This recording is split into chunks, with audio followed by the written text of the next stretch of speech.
Um, hey strangers. Don't do that. Hey, why you can't say hey strangers? You was talking about me being too professional last time. Hey strangers. That's funny because last time was just like 20 minutes ago. I know.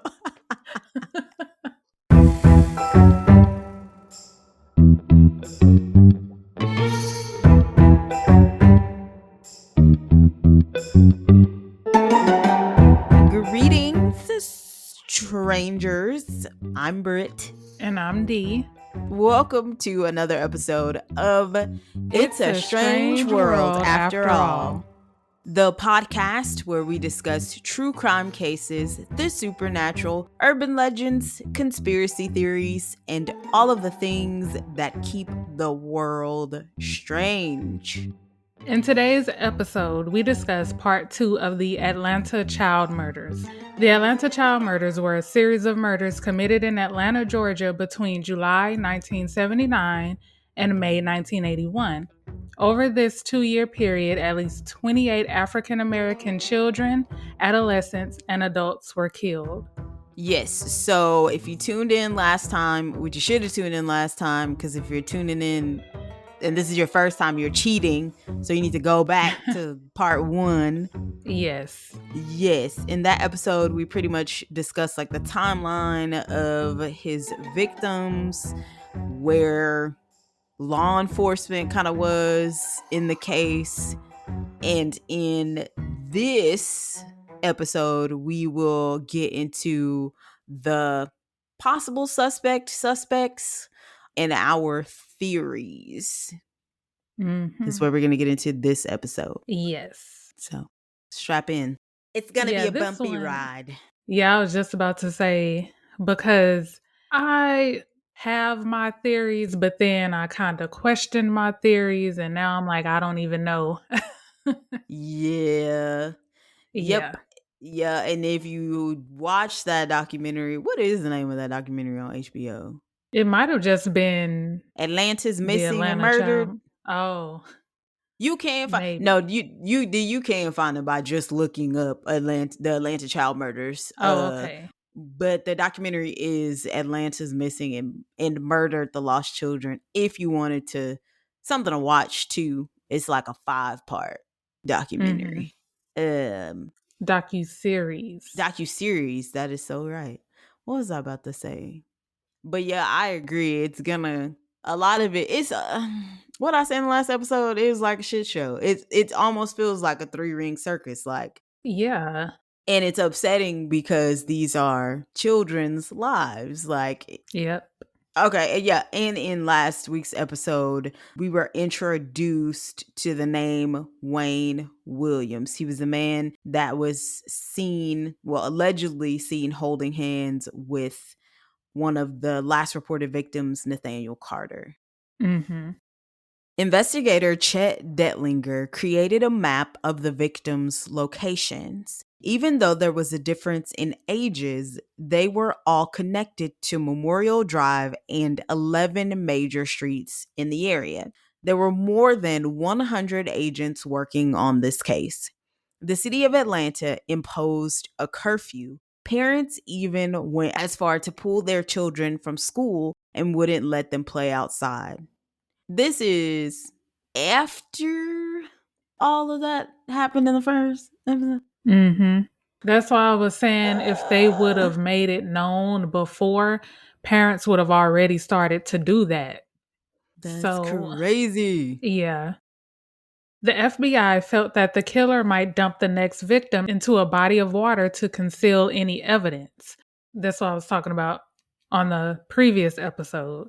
Mm-hmm. So, police staked out almost a dozen bridges, including the crossings of the Chattahoochee River.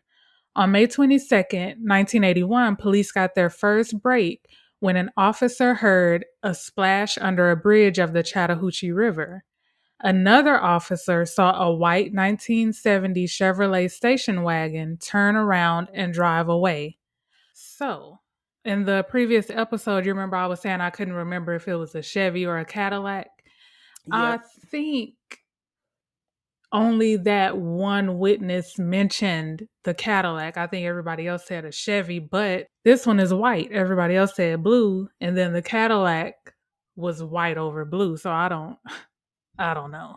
That still leads me then to the theory of there being more than one possible murderer.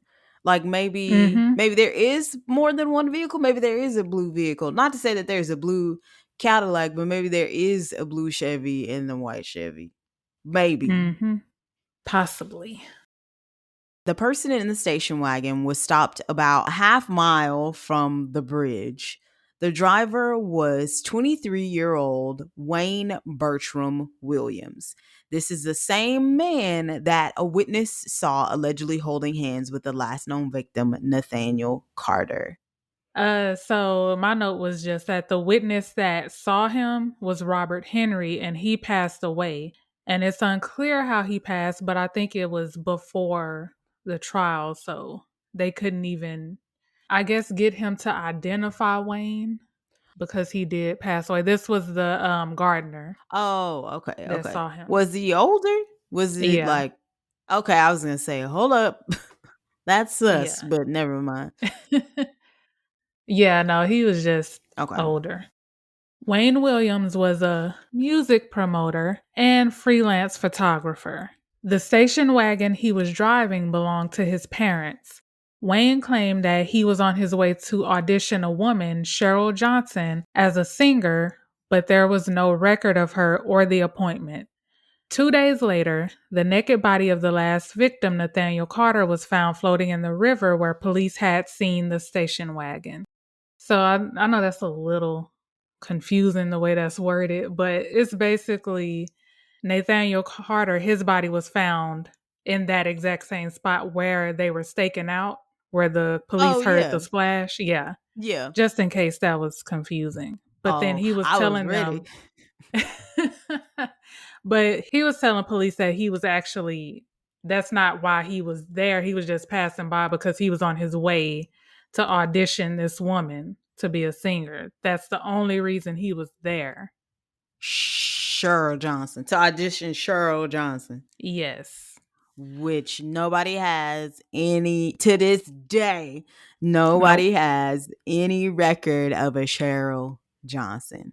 Mhm. Which, when stuff like this happens, like when someone is saying that they have like a clear alibi or something like that, like someone else, my thing is, if I find out that you were taken into custody for something so heinous, like as something as heinous as this, if I'm Cheryl, I'm thinking, okay, let me step forward. Or Cheryl will Mhm. be the first person that I call. Like, as soon as you call me in for questioning, I'm going to be like, no, this is what I was doing. I was on my way to Yeah. see this person. That's number one. Number two, like I said, to me, there was no confusion there. It's like you're driving this car, no matter what even color car, I don't care what color car it is, whatever. You're driving along the bridge. He was driving at night, correct? Or Yes. okay, they hear a splash. You are there, accounted for. Then The only one there. the only one there, no one else is there with you. Then 2 days later, a body washes up. The same body that someone is saying that they saw you with. I Mhm. believe, no, I'm sorry, I don't believe in coincidences. I was about to say, I do believe, no, I do believe in small coincidences, but that's like, eh, Yeah. okay. And one thing about Wayne Williams, I, I guess like if you're well, I don't know. He's like a Ted, but he's like a black Ted Bundy. I feel like he's pretty convincing to some people. Like, you know Oh, what I yeah. mean? Like Yeah. he talks, Charismatic almost. yeah, Yeah. charismatic. He talks a lot. Like his parents were pretty influential in the neighborhood. Like he is somebody. He's not, just some random dude. So it's like as we go through this, the Mhm. speculation and then like some of the stuff he says is kind of like, or interviews you watch with him, it's like, And that's gonna come up in one of my theories. okay.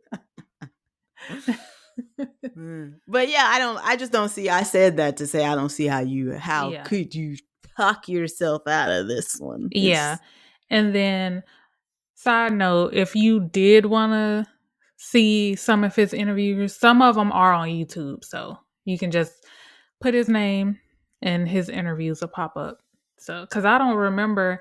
And again, like I watched that documentary so long ago. So I don't even know if his interviews were they in the documentary? I yeah, they would had a think that they couple. were. They Yeah. had a couple. That's why I was Yeah. like, he was very. He's not like a who's like a good example, like a Charles Manson. He's not like somebody where you would be like, oh, he crazy. Like, oh yeah, he crazy. He's not that He's at all. like Dennis Rader, the BTK killer. That's Oh, kind okay. of who he reminds me of because nobody expected him. He was heavily involved in the church and Yeah. so it's kind of Why we like haven't done? cuz I feel like that's too Oh, everybody oh, knows. Yeah. I get what you. I got you. The officers who stopped Wayne noticed that. Sorry, I'm sorry, y'all. Okay. What? I was. Let me get it out because this is just like what. Okay. The officers who stopped Wayne noticed that he had gloves and a 24-inch nylon cord in the passenger seat. According to investigators, the cord looked similar to ligature marks found on Nathaniel and some of the other victims. However, the cord was never taken into evidence for analysis. Remember that one episode when I said she had chocolate on her mouth? What? It was because I just recently listened. It was the Robert Johnson. No, it wasn't Robert Johnson. It was She had chocolate on her mouth. James Richardson. Is that the poisoner? The Yes. poisoned. It was that episode, and I was like, she had chocolate on her mouth, and you was like, huh? I'll explain it again. So that means you catch a kid in the kitchen and they literally have either crumbs or something on their face, ice cream, what have you, and you're like, "Did you eat this?" And they're like, "No, I don't. No, I was just in the kitchen getting some water." What? You literally have Yeah. gloves and a 24-inch nylon cord. And why wasn't it taken into evidence? That's what I was about to say next. Yeah, why? Why did they take that into evidence? Y'all have been looking for this man for how long? And y'all even noticed that it was similar. So why would you not take it? I don't know. I don't even feel like you should need a warrant for that because I feel like that's justifiable. Like you have a reason to Mm-hmm. take that from him. Yep. Man, nah. On top of all of this, Wayne had been handing out flyers in predominantly black neighborhoods calling for people between the ages of 11 to 21 to audition for his singing group called Gemini. Sir, I don't Um, I don't know what was going on in Atlanta around this time, but were they doing this? Were people just like recruiting people to be in singing groups? Because he was supposed to be like a music promoter, allegedly. Oh, I mean, yeah, remember like back then, that's how Just like Motown ish. no, like even in like the 80s, people were still, I think, going around trying to find like I guess. what am I trying like New Edition. I don't know. You know what I'm trying to say. I'm trying to give Yeah, but let me stop. Let me try to give him some benefit of the doubt. okay. Okay. I don't know. That's just weird. I'm thinking of it being today's time, how weird that would be. But I guess back then Yeah. it wouldn't be considered No, weird. I don't think so cuz I mean you couldn't post it on social media, you couldn't send an email or anything Yeah. like that. You literally would So have to that's, yeah. print out flyers and take to the streets. And even looking for a group even between those ages because I just feel like that was something like an aesthetic that they were looking for back then. Like that it's Yeah. plausible, but Yeah. it's New still edition. just Soul for real. High five. Yeah. oh yeah, so So for yeah, real. I get it. It's still just it just looks bad. Sketchy. Yeah. Yes. Wayne also failed an FBI administered polygraph test. Devil's advocate. Those are not, I don't know if they knew that back then, but those are not reliable. They Oh, never have been. So, pass or fail, you can't really take that into consideration. So I'll give him the benefit of the doubt on that one. Okay, you can give Um, him we'll give him the benefit of the doubt on the posters and the polygraph. Go ahead. oh, yeah. Okay. Fibers from Wayne's home, car, and dog were later matched to fibers found on some of the victims. I can't excuse that. No, no. Okay, there though. I don't know if this comes up in our notes, but like in the documentary, they go into like the science. I'm not about to do all that because it was long, but they go into like the science of fibers and how like the fibers, some of the fibers were carpet fibers, and like Mm-hmm. so, like let's say around that time in the 80s, if there were 100 people living in Atlanta that had carpet put in their house and it was from the same company, there could be 100 matches to those fibers. So that was something that they were using to try to say it wasn't like hard evidence. The fibers weren't.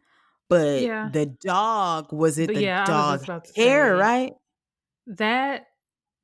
So I'm either thinking dog hair or maybe some of the carpet fibers could have gotten Ah, onto the dog or that's true. so yeah. Because the dog hair, that would be no, yeah, okay. So it was dog hair. So that one, I don't think that you could refute that because how many people in that same Unless somebody neighborhood would had have the had the same dog. man? I don't know how Yeah, how so likely that would be. The carpets more so than the dog yeah. hair, And what but about the yeah, car where was it carpet fibers in the car as well? Or were there a different type of fiber in the car? Because it ooh says wee. home, car, and dog. So I want to say that the fibers would have been from the the carpet carpet. in the Okay. car. No, so not in his house, not in his home, but maybe like the carpeting or whatever. Not carpets. That's not what's in your car. You don't have carpets in your car, but you know what I'm talking about. Yeah. Like the interior in your Yeah. car. Moral of the story is it doesn't look good for Wayne Williams at this No. point. Wayne Bertram Williams is looking a little sketchy. Bertram. Okay. Wayne Williams was arrested on June 21st, 1981, and a grand jury indicted him for first degree murder in the deaths of Nathaniel Carter and Jimmy Payne. That's it. That's all. Mm-hmm. So, obviously, the arrest doesn't really do. I mean, I guess you're getting him off the streets, but then technically, if these families are looking for justice, the arrest doesn't do much for the families of the missing and murdered children. It to me it depends on the sentence because if if he does get convicted and he gets life or the death penalty or whatever, technically it's still justice because he's off the streets and he's gotten his punishment. I get what you're saying. I think, though, I don't think that it would be enough for me because I would think that he had nothing to do with the children. Like, I don't know that I, as a parent, would think, okay, why would he all of a sudden Yeah. go from, it goes back to, yeah, like going from children to killing adults. I don't know that that would do anything for me. So I think besides maybe one of the parents, they all felt that he was responsible. It just wasn't enough evidence to tie him to it. So they did feel like they got justice if he's going to be locked up and he's either going to spend the rest of his life in prison or he's going to get the death penalty. To them, that's justice because they feel like he did it. Because I think Yeah. there were like maybe one or two parents that felt like he didn't do it. Yeah, I was going to say, I believe that that comes up in that Yeah. documentary. But I'm just saying, hypothetically, if something like this happens and you know for a fact that this person did it, but they don't have enough evidence and they get charged with something else, technically it's still justice because they're locked up and they're not getting Yeah. out. You know what I mean? Yeah, I think you're thinking from a Yeah. logical perspective, whereas Yeah. I'm thinking from an emotional. I'm thinking, no, I Yeah. want to hear you say it with your mouth. I need Yeah. closure. I want to sit in that courthouse and them to say you are being charged for the murder of Latan. You know what I mean? Yeah. The trial began on January 6, 1982. On February 27th, 1982, after 11 hours of deliberation, the jury found Wayne Williams guilty of the two murders. He was sentenced to 2 consecutive life terms in Georgia's Hancock State Prison. So even though he was only found guilty of the two murders, it was believed that he was guilty of all of the murders. He was never tried for any of the child murders because, of course, there wasn't enough evidence. So, yeah, that just goes back to what I was saying earlier. Okay. Even with, well, the fibers could have just been matched to the adults because it just said some of the victims. And I was just about to say, because I know we were trying to figure out what kind of fibers. I think it was mainly just the dog hair and carpet fibers, but they Hmm. found them on the victims and matched it to the dog hair and carpet fibers that were found in Williams' home and his car. Yeah.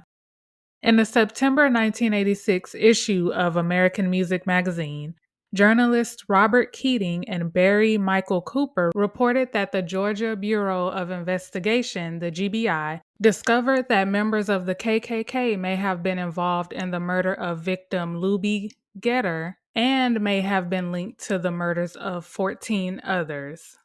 So now you have new suspects because even though this was the early 80s, KKK was still like out there, unfortunately, Yeah. and probably still are, but just in secrecy. I was going to say they exist. They're still an established organization. Yeah. Okay, so the entire time, like when he first started kidnapping children, the children first started going missing, and they were finding them dead. Everyone in the neighborhood, I want to say even the police department, assumed that it was like a white person. That they assumed that it Hmm. was a white male. They didn't have the theory of it only being an African American male until the FBI came in, and they were basically like doing surveillance in the neighborhood and trying to ask people questions. But of course, our history with law enforcement, we don't trust you, really. Yeah. And True. so they weren't being very helpful. They weren't really wanting to talk to them, and it wasn't until they watched like them interact with other black men on the street, and he was like, oh, you know what, the kids probably wouldn't even trust basically an outsider coming into the neighborhood, so it almost has to be an African American man. So that's one Yeah. And I was thing. just about to say that. Yeah. Yeah. A family of Klans members living outside of Atlanta allegedly hoped to ignite a race war in Atlanta and attempted to recruit others. Wait, the fact though, no, should I finish? Wait, I just have to say the fact that they have recruiters. Recruiters. Like, how do you, as a KKK recruiter, go out? Like, what are you looking for? Are you looking for bald heads, buzz cuts, fucking Honestly, I think just the requirement was just to be white so you just because walk up a to white man. a random white person and go, hey, like, what do you ask them? Like, do you say, like, how do you feel about twerk? Like, what do you ask them? How do you feel about what do I you was watch? What thinking that I music do wasn't you gonna listen say it to? though. Uh, Man. yeah, I mean, basically, Okay. I mean it's the South, Yeah, that's true. That's so crazy though. That you have recruited. You would think that you wouldn't have, like, people would just know that you exist and then come with their hatred. But for the fact that you're out looking for, okay. I mean, What? That could be a good thing or a bad thing because if they have to recruit, then it They may were not be as many struggling. races. Huh? No, go ahead. I was agreeing. I said they were Oh, struggling for membership. yeah, basically.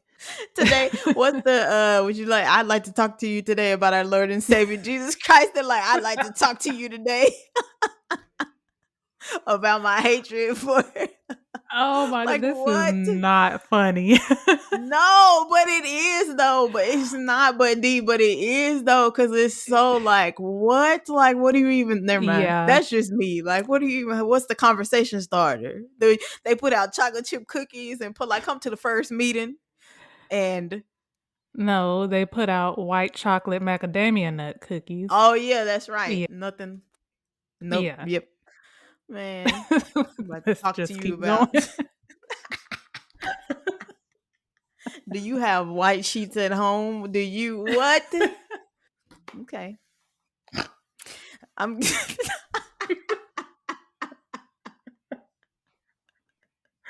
what? All right. Okay. A recruiter. We're here. A recruiter for the KKK named Charles T. Sanders was said to have Colonel told, Sanders. That's the first thing I not the Okay, let's keep colonel. going. I mean, he did steal a He black folks do, recipe, so and he dresses in all white. I feel like that's a conspiracy theory. And then the way he talked, he definitely had slaves. Definitely. okay, let's just Okay. A recruiter for the KKK named Charles T. Sanders was said to have told a criminal informant that he planned on killing Luby several weeks before his body was found. Charles also had a scar matching a description given by a witness who reported seeing Luby get into the car of a white man with a jagged scar on his neck, and a dog with hair similar to that found on Luby's and other victims' bodies. What were you going to say? because you remember I said they could have had the same dog, Oh, you did say that. I but I don't know. I'm not trying to keep the man down. I'm really not. But I think this goes back to how the FBI figured out that they weren't even really trusting of white men. Like, why would a Yeah, child be eager? Or I don't know. I don't know if there yeah, was a because I'm threat pretty made sure their or parents warned them, like, "Hey, just stay away from these white folks," basically. well, I mean, yeah, don't talk to strangers in general, but yeah, Yeah, definitely. Especially if he had a jagged scar on. He sounds scary for yeah, me as a child. yep, And then you got a dog. Black kids back in the day, some black childrens, some of us didn't really mess with dogs like that. So oh, it's yeah, like, that's true, and you got because I know I a didn't. dog. And you Yeah, that's true. got a dog. Oh no, man. In May 2004, DeKalb County Police Chief Louis Graham reopened the investigation into the deaths of 5 DeKalb County victims. Graham was one of the original investigators in these cases, and he says that he doubted Wayne Williams was guilty of all the murders. Unfortunately, on June 21st, 2006, the police dropped its reinvestigation of the Atlanta child murders until any additional evidence resurfaced. But I wonder what made him doubt that it was Wayne Williams. Did he find something else, but he just couldn't prove it? Because he was one of the original investigators. Or is it because he's so convincing? Wayne, I'm saying. Mm. Didn't something come up with another? Well, and I'm not saying that Wayne Williams was a sex offender because that didn't come up, but like wasn't there something that implicated another sex offender as a killer? That I don't know. So are you saying that it was mentioned in the documentary? Yeah, I believe it was mentioned Oh, in the documentary because that could be another reason why the police chief reopened the investigation. Like because there just felt maybe. like there was more evidence that came about. Maybe cuz it doesn't say that he thought he was innocent. It's just saying he thought he didn't commit all of them. So again, back Yeah. to what you were saying, it had to possibly have been another person involved. Even if they were working together or if they were just so happen to be doing this at the same time. Yeah, especially if you knew that this was happening Mhm. and that nobody in the beginning was really doing anything about it. That's But possible. then early on, one witness did say that she saw two men. Yeah. So, I yeah. thought more than one I didn't identify two men. Probably I just remember like the Light skin and a dark skin. yeah. I don't know though that it would have been like Wayne Williams and a member of the KKK because that would be Oh no. like, "You Yeah. okay?" Like, huh? Yeah. Yeah, cuz I wonder if they looked into anybody that he was associated with, like any of his friends or something. Cuz why Oh would yeah, D, that's yeah. true. And I don't think that ever even came up. Mm-mm. I think too, and we've probably said it before, but once law enforcement has who they believe is the suspect, they do everything that they can to try to fit that narrative around that one person. Yeah. And then also, like once he started targeting adults, I feel like this is where I'm like, okay, he had somebody working with him because he was, if I'm remembering correctly, he was small. He Yeah, is small. And I'm like, how is he overpowering these men by himself? Because I feel like they could have taken him. They could have gave him like a good punch or something and ran. I agree. I think So someone in law enforcement was even saying he was so small that they were shocked. Like that they felt like an older kid could probably take him down because that is how small yeah, he is. Criminal profiler John E. Douglas said that while he believes that Wayne committed many of the murders, he does not think that he was responsible for them all. He added that he believes law enforcement have some idea of who the other killers are, saying it isn't a single offender and the truth isn't pleasant. I don't know. there you go. I've always thought it was more than one. Like, yeah, he did. They got the right guy, but they need to look for the other his accomplice, basically. Yeah. You don't think he would have thrown him under the bus though? Like to get a lighter sentence? That's a good question because now that I think about it, I think he probably would have. Yeah, he looked like the type to snitch. I wasn't He gonna do say look that, but like no, he does look like yeah. Mm, I think he would have. But I feel like it has to be another person though. Yeah, But maybe, I mean, we don't know him. Maybe he wouldn't snitch. maybe not. I don't know. On January 29th, 2007, attorneys for the state of Georgia agreed to allow DNA testing of the dog hair that was used to help convict Wayne Williams. The test results showed that the hairs contained the same DNA sequence as Wayne's dog. So there you go. Later in 2007, the FBI did DNA tests on two human hairs found on one of the victims. The results were inconclusive. Wayne could not be confirmed or ruled out. So they have the dog hair for sure. So that lets you know he was somewhat he was involved some kind of way. Right. Again, yeah, I don't have any doubt that he was involved in some kind of way. Yeah. Yeah. As of 2019, Wayne Williams still maintains his innocence. He claims that Atlanta officials covered up evidence of KKK involvement in the murders to avoid a race war. On August 19th, 2019, an Atlanta man, Derwin Davis, claimed that Wayne attempted to abduct him in 1979. Okay. I don't remember if that was in the documentary, but I did see that clip on YouTube. That's all I'm going to say. Well, I mean, what clip Of the of guy Derwin saying Davis? that, yeah. Tell her you can't just say that. You gotta say more than that. Did he seem? Cuz I don't want to come off as like victim blaming, cuz if this did happen then he is a victim, but I kind of feel like he just wanted to be on TV. Do you feel like he actually is a victim, or you feel like he was just, cuz I don't think that that's victim blaming if you're Oh, saying wait. you feel like he's just doing it for I may be getting him show. confused with somebody else, or is that the same? Because there was a guy, and I believe this was in the documentary. So it may have been him. So I think the guy I saw was just trying to be on TV. So I take that back.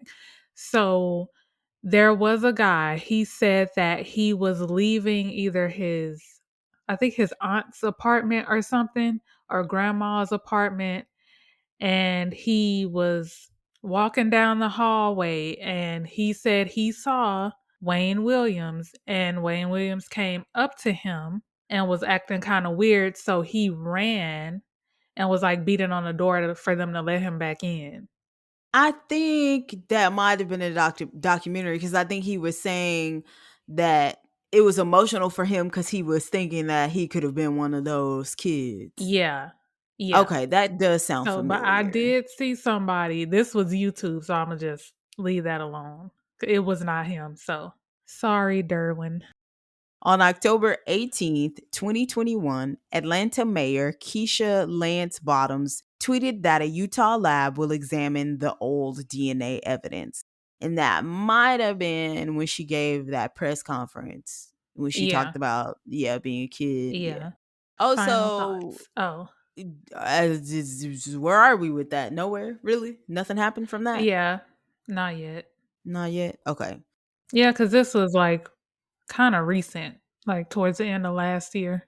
Right. And I know that takes time. So, Okay. Last thing I'll say is that in December of, I'm gonna go back, 2019, Wayne Williams was denied parole again, and then so he will be up for parole in 2027. mm.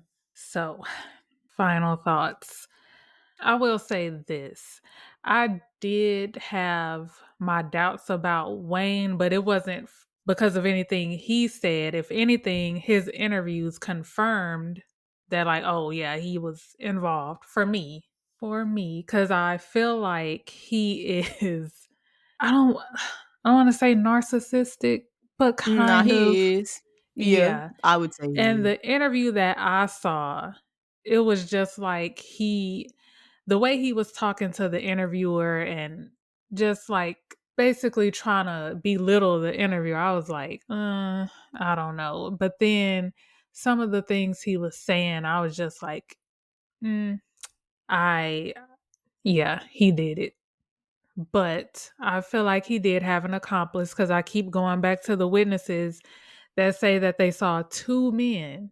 And I don't feel like it was a coincidence that they found him on that bridge that night when they were doing the stakeout with the rope, with the cord in his front seat and gloves.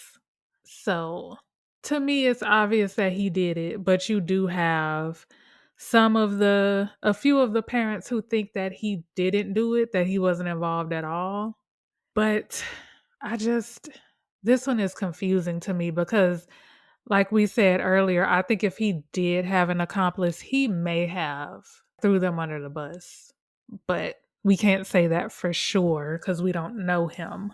But to me, this whole thing is just, it's crazy how, even though it was only, what, 2 years, Mhm. how many victims it was and how they could have possibly they could have stopped it if they really like would have taken it serious, but we see that all the time. So I feel like he did it, but he had an accomplice, and I feel like they should have looked into him more to even look at some of his friends if he had any friends, but I don't know, that's just me. I agree.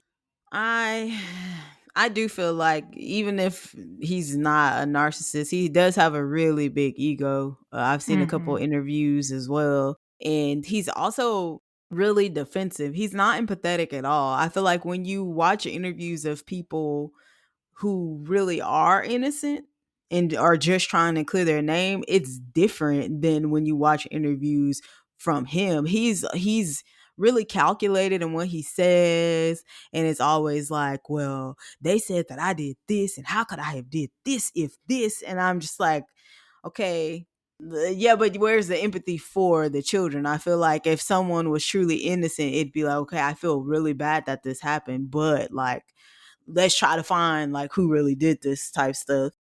I yeah, I also feel like he had to have had someone. I can't buy 100% into the KKK doing this.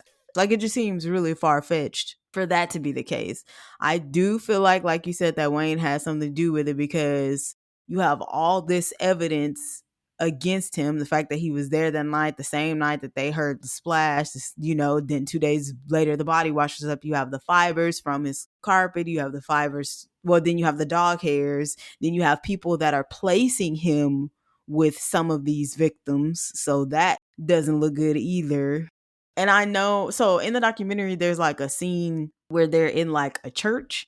And I believe that it was majority, I want to say that it was majority of the victims' parents in there. If I'm wrong, then I apologize, but I was pretty sure. So they ask like how many people think that it was Wayne Williams, and then they raise their hand. Then they ask how many people think that it was possibly like someone else, or doesn't think that it was him, and like a good number of them raised their hands and said that they didn't think that it was him. I don't know why they don't think that it was him, because in my opinion, it wasn't enough to say that he didn't do it. Like, it was not without a reasonable doubt that he didn't do this. So that's another thing. But it is a lot. It is sad that it took them that long to get the ball rolling. It's a shame that it took that long for them to alert the community, because like you said, that could have maybe saved a lot of kids' lives. It just shows how they disregard us as Black people, how they disregard our children. And I hope maybe one day we'll get down to the truth. Yeah, I hope so, cuz it's too much unanswered. Yeah, it is. It is. Like, unless it really is, maybe Wayne is involved, and then somebody that he's not connected to at all is involved. Like, maybe one of them saw an opportunity because this was happening to do that. I don't know. Not like a Yeah. copycat, but you get what I'm saying? Like, oh, Yeah. well, this is I know my what you mean. opportunity to, yeah, to do what I need to do. I don't know. But yeah, watch those interviews with him. Look him up on YouTube. Watch that documentary. It's mind blowing for sure. Yeah, it really is. Well, that is all, folks. That's part 2 of the Atlanta child murders. Be sure to follow us on Instagram at It's a Strange World Podcast, Twitter at Pod Strange World, and on Facebook and TikTok at It's a Strange World After All. Also, turn on those notifications for our Instagram posts so that you can keep up with our hashtag Myth Mondays and hashtag Strange Saturdays posts. Yes, we would love to hear from you. What did you think of this week's episode? Also, if you're from the Atlanta area, I don't know if we have any listeners in the Atlanta area, maybe like your parents or grandparents were, Oh, yeah. yeah, know anything, that'd be interesting. Also, if there is anything else in the world of strange or any true crime cases that you would like us to cover, let us know. Have you ever heard a strange bump in the night? Have you ever seen shadow figures moving about? Have you ever stumbled upon something unexplainable? We want to know about it, and with your permission, share it with our listeners. You can email those submissions to itsastrangeworldafterall@gmail.com or DM us at any other social media platforms D mentioned. Even if you just want to say, hey there, we'll be here. Thank you for tuning into another episode of It's It's a a strange Strange world World after After all. All. And thank you, as always, for keeping it strange with us. Thank you. Bye. Bye. See you next Thursday. It's been a while since we said see you next Thursday. You are stupid.